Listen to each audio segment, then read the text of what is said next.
मैं अलका ठाकुर हूं और आप सभी का अलका मेडिकल क्लासेस में स्वागत है। आज हम पढ़ने वाले हैं पल्मोनरी ट्यूबरकुलोसिस, जिसको हम क्या बोलते हैं, जिसको हम आमतौर की भाषा में टीबी भी बोलते हैं। तो आइए सबसे पहले हम ये समझ लें कि पल्मोनरी ट्यूबरकुलोसिस क्या होती है। पल्मोनरी का क्या मतलब होता है? लंग्स। लंग्स को मेडिकल टर्म में हम क्या बोलते हैं? पल्मोनरी। तो जो ये टीबी है ये कैसी इन्फेक्शन है? ये एक बैक्टीरियल इन्फेक्शन है, मतलब बैक्टीरिया के द्वारा ये इन्फेक्शन एक व्यक्ति से दूसरे व्यक्ति में फैलती है। अब कौन सी बैक्टीरिया होती है? इसमें जो बैक्टीरिया होती है उसको हम बोलते हैं मायोबैक्टीरियम ट्यूबरकुलोसिस। अब मायोबैक्टीरियम ट्यूबरकुलोसिस को हम किस टाइप से भी लिख सकते हैं? इसको हम एम ट्यूबरकुलोसिस या फिर ट्यूबरकल बैसिलस भी लिखते हैं। और ये जो टीबी है ये मेनली लंग्स में होती है, लेकिन ये बॉडी के अदर ऑर्गन्स में भी पहुंच सकती है। अदर ऑर्गन्स भी ये मायोबैक्टीरियम ट्यूबरकुलोसिस के द्वारा इन्फेक्टेड हो सकते हैं, संक्रमित हो सकते हैं। इन्फेक्शन कैसे फैलती है? मान लीजिए कि अगर मुझे टीबी है और मैं खांसूंगी, तो जब मैं खांसूंगी तो जो मेरे मुंह में से जो ड्रॉपलेट्स निकलेगी, मतलब जो लार की जो छोटी छोटी बूंदें निकलेगी, वो हवा में होगी और वो हवा में कुछ घंटों तक होगी। मतलब मैं अगर इन्फेक्टेड हूँ, मेरा लंग्स इन्फेक्टेड है, तो मेरे अंदर वो बैक्टीरिया है। कौन सी बैक्टीरिया? Mycobacterium tuberculosis. जब ये बैक्टीरिया हवा में रहेंगी और कोई व्यक्ति मुझसे बात करने आएगा या फिर कोई व्यक्ति मेरे आसपास आएगा और जब वो सांस लेगा तो उसके सांस के थ्रू कहाँ जाएगी? उसके लंग्स में चली जाएगी ये बैक्टीरिया। या फिर अगर मैं किसी से बात करूंगी तो वो जो मेरे मुंह का जो लार है उसमें से छोटे छोटे जो ड्रॉपलेट्स होते हैं वो कैसे होंगे? वो हवा में होंगे और कोई व्यक्ति फिर मुझसे बात करने मेरे पास आएगा तो उसके भी बॉडी में वो जा सकता है। इसके अलावा कैसे हो सकती है? अगर मैं कहीं पे थूकना को क्या बोलते हैं? स्पिटिंग। अगर मैं कहीं पे स्पिट कर दूं तो उससे भी क्या होगी कि बैक्टीरिया हवा में रहेगी और कोई व्यक्ति अगर उस हवा के संपर्क में, उस वातावरण के संपर्क में जाएगा तो उसको टीबी होने की बहुत ज्यादा चांसेस हो सकते हैं। इसके अलावा हम क्या देख लेते हैं कि जब टीबी होती है लंग्स में, तब मेनली क्या होता है कि वहां पे जो ग्रेनुलोमा है, ग्रेनुलोमा क्या होती है? छोटे से एरिया में जब अगर सूजन हो जाती है, इन्फ्लामेशन हो जाती है, तो उसको हम बोलते हैं ग्रेनुलोमा। तो अगर मेरे अंदर कोई इन्फेक्शन है, कौन सा इन्फेक्शन? टीबी की एक इन्फेक्शन जिसमें मायोबैक्टीरियम ट्यूबरकुलोसिस इन्फेक्शन फैला रही है मेरे लंग्स के अंदर में, तो मेरे लंग्स के टिश्यू में क्या होगी? ग्रेनुलोमा होगी, मतलब वहां पे थोड़ी सी सूजन होगी और सूजन के साथ साथ क्या होगा? जो cell mediated hypersensitivity reaction होगी। इसका क्या मतलब है कि मेरा जो सेल है वो बहुत ज्यादा ही सेंसिटिव हो जाएगा। किसके प्रति? कोई एलर्जेंस के प्रति। अब एलर्जेंस क्या होती है? एलर्जेंस जो कि एलर्जी को पैदा करती है उसको हम बोलते हैं एलर्जेंस। तो अगर मेरे अंदर ये इन्फेक्शन है तो मेरा जो लंग्स है उसके जो टिश्यू है, अब टिश्यू बहुत सारे सेल से मिलकर के बना हुआ है और बहुत सारे टिश्यू मिलकर के ऑर्गन को बनाते हैं, तो वो जो सेल है वो बहुत ज्यादा ही हाइपर सेंसिटिव हो जाएगी। अगर कोई भी एलर्जी, छोटी सी भी अगर एलर्जी के संपर्क में अगर मैं जाऊंगी तो मेरा जो लंग्स है वो काफी ज्यादा क्या बोलते हैं, एलर्जी के संपर्क में आने से काफी ज्यादा वो रिएक्शन करने लगेगा, उसमें जो फंक्शन है वो डिस्टर्ब होने लगेंगी। इसके अलावा क्या होती है कि फाइब्रोकैविटरी डिस्ट्रक्शन होने लगती है लंग्स में। फाइब्रोकैविटरी का क्या मतलब होता है कि जो कैविटी होती है लंग्स में, कैविटी कैसी होती है? ये जो लंग्स है आपने ट्रैक किया, उसके बाद ये लंग्स है, तो लंग्स के जो टिश्यू होते हैं उसमें कैविटी होती है छोटी छोटी, जो एल्वेलाई होती है और जो टिश्यू होते हैं वो साथ में मिलकर के कैविटी बनाते हैं। कैविटी का मतलब क्या होता है? एक हॉलो स्पेस। तो वहां पे क्या होगा? वहां पे लीजन्स हो जाएंगे, मतलब वहां पे घाव हो जाएगी और फिर वो घाव में से फिर ब्लीडिंग भी हो सकती है। इसीलिए मैंने यहाँ पे लिखा है फाइब्रोकैविटरी डिस्ट्रक्शन इन द लंग्स। वहां पे क्या होगा? अगर मैं इन्फेक्टेड हूं, अगर मायोबैक्टीरियम इन्फेक्शन अगर मेरे लंग्स के अंदर में है तो क्या होगा?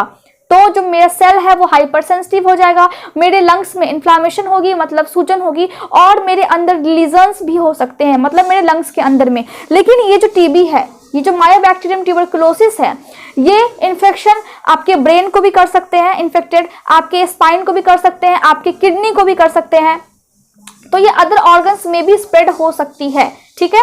लेकिन ये मेनली किस में होती है? ये जो बैक्टीरिया है वो मेनली लंग्स को इन्फेक्टेड करती है अक्सर, लेकिन ये अदर ऑर्गन्स में भी पहुंच सकती है, उसको भी ये इन्फेक्टेड कर सकती है।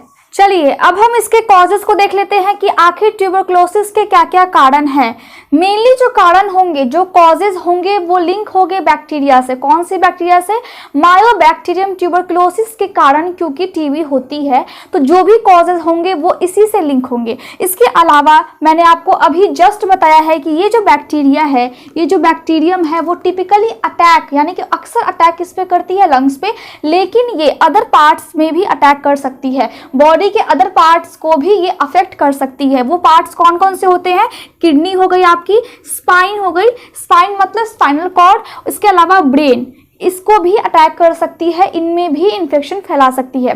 कुछ रिस्क फैक्टर है जिसकी वजह से ये जो ट्यूबरक्लोसिस है वो होने के चांसेस हो जाते हैं। रिस्क फैक्टर अब क्या होती है? रिस्क फैक्टर कुछ भी हो सकती है जिससे कि जो आपकी ट्यूबरक्लोसिस है या फिर जो कोई भी डिजीज है वो बहुत ज़्यादा होने के चांसेस हो जाते हैं। अब वो रिस्क फैक्टर कौन कौन से हैं? पहला है अल्कोहलिज्म, अल्कोहल पीने से हो जाती है। उसके अलावा है आईवी ड्रग एब्यूज, यानी कि इंट्रावेनसली वेन्स में अगर बहुत ज़्यादा ओवरडोज ले लिया जाए किसी ड्रग्स का, या फिर कोई व्यक्ति होता है जो ड्रग्स को नशे की तरह यूज़ करने लगता है, मतलब उसको क्या बोलते हैं? Drug abuse. तो इंट्रावेनसली यानी कि वेन्स में अगर डायरेक्टली अगर वेन्स में ड्रग्स का अगर ओवरडोज हो जाए, उस कंडीशन में भी क्या हो सकती है? ट्यूबरक्लोसिस हो सकती है, स्किन इन्फेक्शन हो सकती है। इसके अलावा होमलेसनेस, इसका मतलब यह है कि अगर कोई व्यक्ति है, उसके पास रहने के लिए कोई भी घर नहीं है, तो वो एक जगह से दूसरी जगह पे जाएगा जहाँ पे हो सकता है कि वो ऐसे इन्वायरमेंट में चला जाए जहाँ पे ये बैक्टीरिया ऑलरेडी उस इन्वायरमेंट में हो,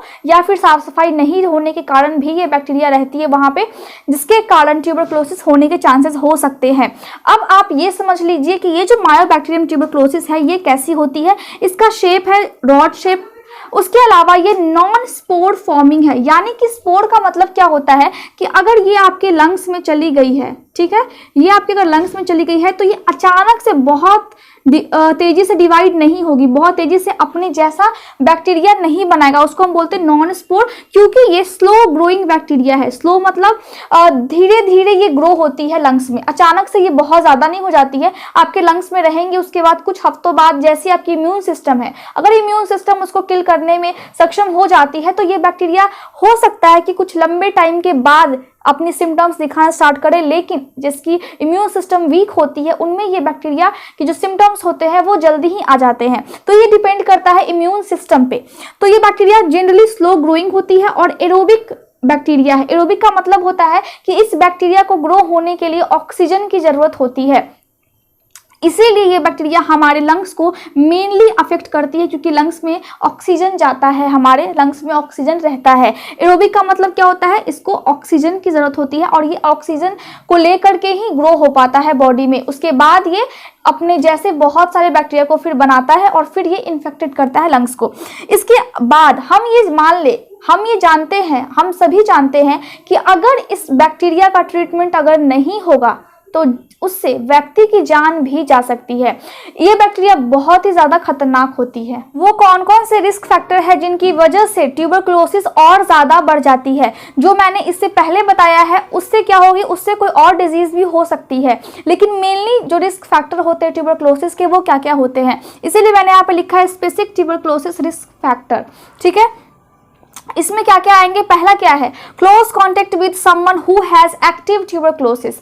इसका मतलब है कि अगर कोई इन्फेक्टेड पर्सन है जिसके बॉडी में ऑलरेडी ये बैक्टीरिया एक्टिव फॉर्म में है, जो ग्रो कर रही है और उसके बॉडी में उसके सिम्टम्स भी आ रहे हैं, उस इन्फेक्टेड व्यक्ति के संपर्क में अगर कोई स्वस्थ व्यक्ति आता है तो उसके बॉडी में ये चांसेस, ये बैक्टीरिया ग्रो होने के चांसेस, ये ट्रांसफ़र होने के चांसेस बहुत ज़्यादा ही बढ़ जाते हैं। अगर कोई हेल्दी पर्सन उसके क्लोजली कांटेक्ट में आता है, मतलब उसके संपर्क में आता है। दूसरा क्या है? Immuno compromised status.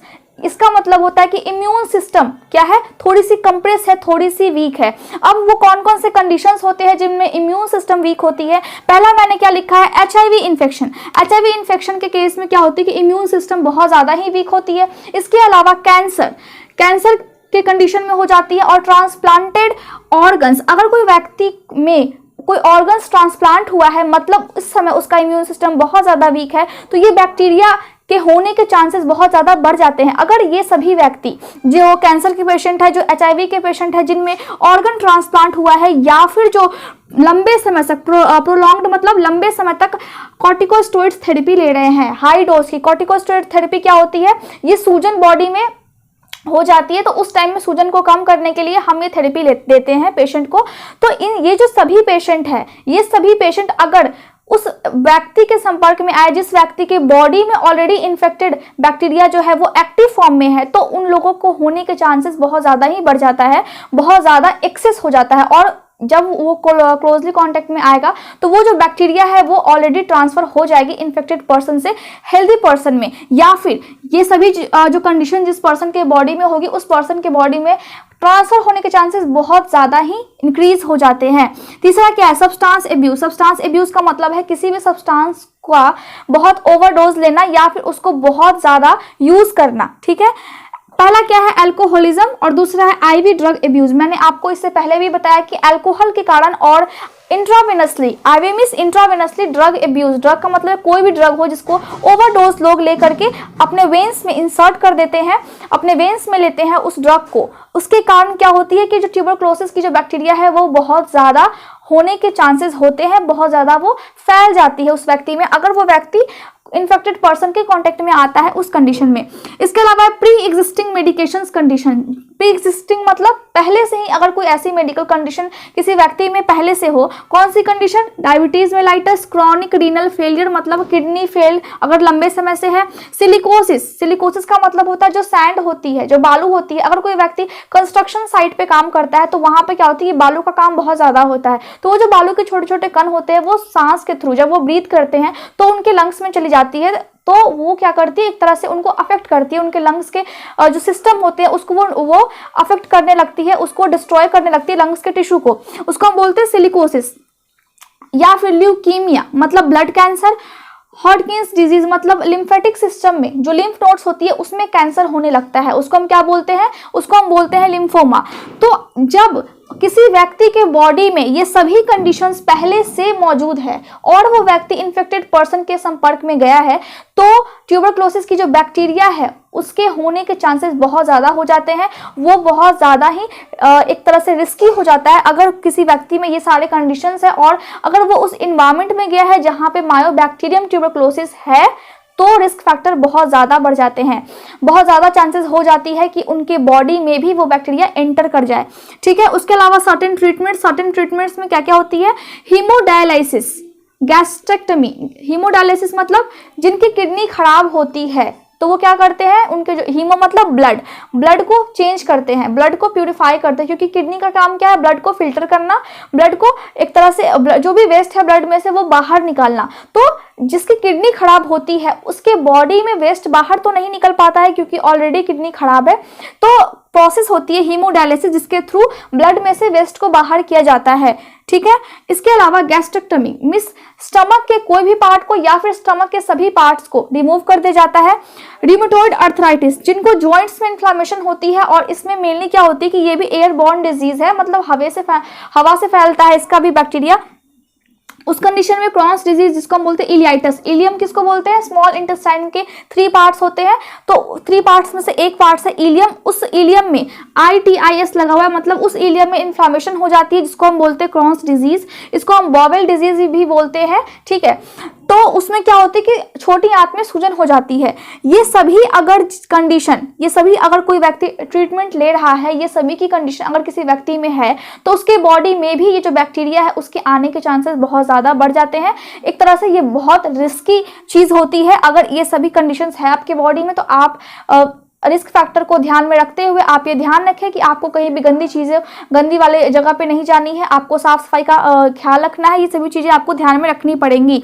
या फिर इमिग्रेशन फ्रॉम कंट्रीज, अगर कोई व्यक्ति एक कंट्री से, एक देश से दूसरे देश में अगर जाता है तो उसको होने के चांसेस, उसको बैक्टीरिया आने के चांसेस बहुत ज़्यादा होते हैं। टीबी की जो बैक्टीरिया है वो हवा में ही होती है, तो उसके बॉडी में वो बैक्टीरिया आने के चांसेस लगभग बहुत ज़्यादा हो जाते हैं। ठीक है, इसके अलावा लिविंग इन ओवर क्राउडेड और सब स्टैंडर्ड हाउसिंग, अगर बहुत भीड़ भाड़ वाली जगह पे आप रहेंगे, हो सकता है कि बहुत भीड़ भाड़ वाली जगह पे ऐसे लोग भी हो जिनकी बॉडी में ऑलरेडी एक्टिव फॉर्म में हो, तो उस कंडीशन में हो सकती है। इसके अलावा सब स्टैंडर्ड हाउसिंग, जो हाउस प्रॉपरली स्टैंडर्ड का मतलब होता है कि जो हाउस का जो एरिया है वो ऐसी एरिया जहाँ पे एयर पॉल्यूशन हो, वहाँ पे गंदगी हो, तो उसकी वजह से भी हो सकती है। माल न्यूट्रिशन की वजह से भी हो सकती है। माल न्यूट्रिशन की वजह से कैसे होगी, क्योंकि ऑलरेडी जो वो व्यक्ति है उसका इम्यून सिस्टम ऑलरेडी वीक है, तो जब इम्यून सिस्टम वीक होता है तो कोई भी बैक्टीरिया इजीली अटैक कर सकती है।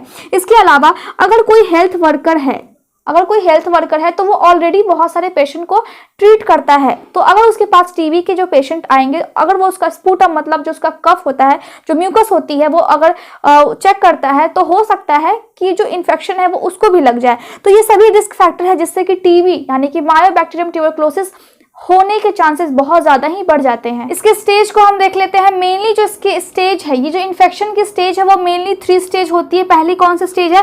प्राइमरी इन्फेक्शन स्टेज, दूसरी है लेटेंट इन्फेक्शन स्टेज और तीसरी है एक्टिव डिजीज।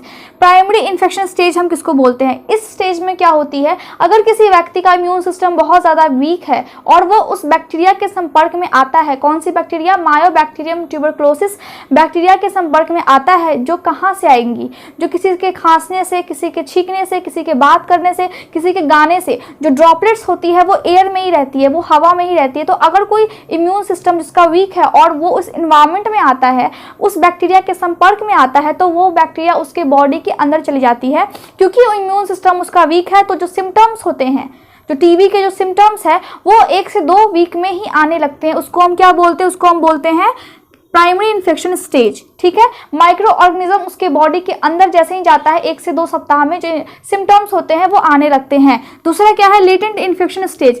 इसमें क्या होती है? इसमें बैक्टीरिया को, अगर कोई हेल्दी पर्सन उस इन्वायरमेंट में जाता है और उसके बॉडी में मायोबैक्टीरियम ट्यूबरक्लोसिस एंटर कर जाती है, आ जाती है और उसके लंग्स में रहती है, तो जो उसका इम्यून सिस्टम है, जो उसका इम्यून सेल है, इम्यून सेल कौन कौन से होते हैं जो उसको किल करते हैं? मैक्रोफेजेस हो गए, वाइट ब्लड सेल्स हो गई, तो वो उसको किल कर देते हैं। जब वो उसको किल कर देते हैं तो वो बैक्टीरिया किल हो जाती है, वो बैक्टीरिया डिस्ट्रॉय हो जाती है और मैक्रोफेजेस उसको एब्जॉर्व कर लेते हैं और वाइट ब्लड सेल्स उसको एब्जॉर्व कर लेती है, मतलब अपने अंदर एब्जॉर्व कर लेती है। ठीक है, लेकिन क्या होता है कि कोई उसमें से ही कोई एक बैक्टीरिया बच जाती है और उस मैक्रोफेजेस या फिर वाइट ब्लड सेल्स के अंदर में लंबे समय तक परसिस्ट करती है। लंबे समय तक वो किस फॉर्म में रहती है? डॉर्मेंट फॉर्म में रहती है, मतलब वो इनएक्टिव फॉर्म में रहती है बहुत लंबे टाइम तक। और फिर अगर वो दोबारा से अगर वो उस इन्वायरमेंट के कांटेक्ट में जाएगा जहाँ पे बैक्टीरिया है, तो हो सकता है कि ये बैक्टीरिया भी फिर एक्टिव हो जाए बहुत लंबे टाइम के बाद। तो और ये भी कोई सिम्टम्स को ये शो नहीं करते हैं। जब वो उसके बॉडी में इनएक्टिव फॉर्म में, मतलब डॉर्मेंट फॉर्म में रहते हैं, तो कोई भी सिम्टम्स उसके बॉडी में देखने को हमें नहीं मिलते हैं, बट उनके बॉडी में ये जो बैक्टीरिया है वो रहती है। इसको हम बोलते हैं लेटेंट इन्फेक्शन स्टेज। इसके अलावा तीसरा है एक्टिव डिजीज। इसमें क्या होती है कि जो बैक्टीरिया होती है वो ग्रो करती रहती है और लंग्स को इन्फेक्टेड करती रहती है और ये एक्टिव फॉर्म में होती है और इसमें बॉडी में इसके जो सिम्टम्स है वो आपको देखने को मिल जाएंगे। तो इसको हम बोलते हैं एक्टिव फॉर्म, ठीक है, या फिर एक्टिव डिजीज। मैंने आपको बता दिया कि क्या क्या चीजें होती हैं। इसके अलावा क्योंकि ये वीडियो बहुत ज़्यादा लंबा बन जाएगा तो आज के लिए हम रहने देते हैं। अगले वीडियो में इसको हम डिवाइड कर देते हैं, इसको हम बोल देते हैं पार्ट 1 में आज हमने इतना पढ़ लिया है और पार्ट 2 में हम क्या क्या पढ़ने वाले हैं? पैथोफिजियोलॉजी को, इसके साइन और सिम्टम्स को पढ़ने वाले हैं, इसकी ट्रांसमिशन कैसे होती है हम इसको पढ़ने वाले हैं और साथ ही साथ डायग्नोस्टिक इवेल्युएशन को हम अगले पार्ट में देखेंगे। आज के लिए बस इतना ही। Thank you so much for watching my video. अगर आपको अच्छा लगा हो तो आप इसे लाइक, शेयर और सब्सक्राइब जरूर करें, या फिर आपको अगर कोई और भी नॉलेज है या फिर आपको कोई डाउट है लेक्चर में तो आप मुझे कॉमेंट कर सकते हैं।